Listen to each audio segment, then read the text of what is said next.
Start. माननीय अध्यक्ष महोदय, मैं उन सभी सदस्यों का आभारी हूं जिन्होंने किसानों के विषय पर अपने विचार व्यक्त किए हैं।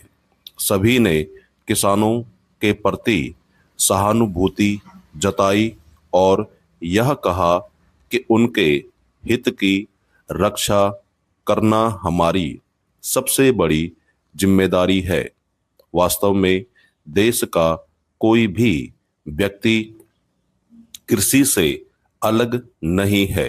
यदि पेट खाली रहेगा तो जीवन की कोई भी प्रक्रिया सुचारू रूप से नहीं चल सकती।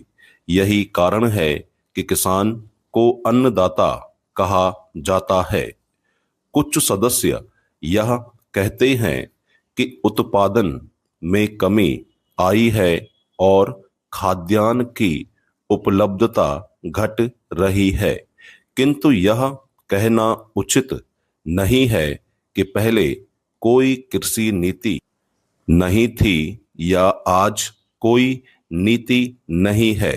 सरकार हमेशा किसानों की मेहनत की सराहना करती रही है।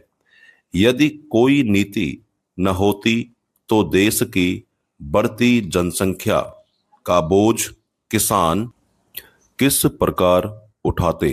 पहले जब देश की जनसंख्या लगभग 34 करोड़ थी, तब हमें लगभग 50 मिलियन टन खाद्यान्न की आवश्यकता होती थी।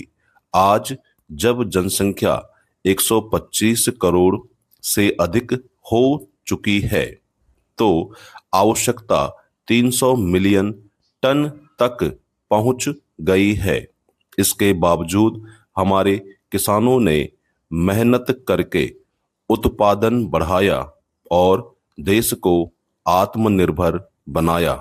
अब भी यह कहना आवश्यक है कि आने वाले समय में और अधिक अनाज की जरूरत पड़ेगी।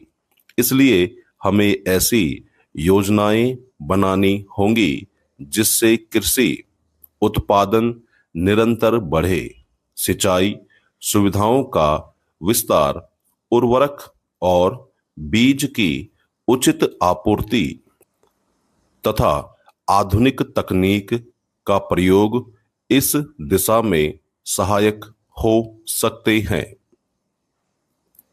माननीय अध्यक्ष महोदय, यह भी सच है कि आज किसान केवल प्राकृतिक परिस्थितियों पर निर्भर नहीं रह सकते। जलवायु परिवर्तन, सूखा और बाढ़ जैसी आपदाएं उनकी मेहनत पर पानी फेर देती है। अतः बीमा योजना, ऋण सहायता और मूल्य समर्थन जैसी सुविधाएं किसानों को मजबूत बना सकती हैं। सरकार ने कई योजनाएं शुरू की हैं, परंतु यह सुनिश्चित करना होगा कि इन योजनाओं का लाभ वास्तव में प्रत्येक किसान तक पहुंचे। यह भी आवश्यक है कि ग्रामीण क्षेत्रों में सड़कों, भंडारण गृहों और मंडियों का विकास किया जाए ताकि किसान अपने उत्पाद का उचित मूल्य प्राप्त कर सके। यदि मध्यस्थों की संख्या घटेगी तो किसानों की आमदनी स्वतः बढ़ेगी। आत्मनिर्भर भारत का सपना तभी पूरा हो सकेगा जब गांव का किसान खुशहाल होगा। किसान की समृद्धि ही राष्ट्र की उन्नति है।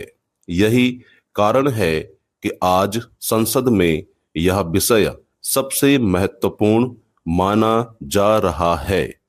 अतः यह निष्कर्ष निकाला जा सकता है कि कृषि नीति को और अधिक सुदृढ़, प्रभावी और किसान केंद्रित बनाना समय की मांग है। हमें उत्पादन ही नहीं बल्कि संरक्षण, वितरण और किसानों की आर्थिक सुरक्षा पर भी ध्यान देना होगा। विराम।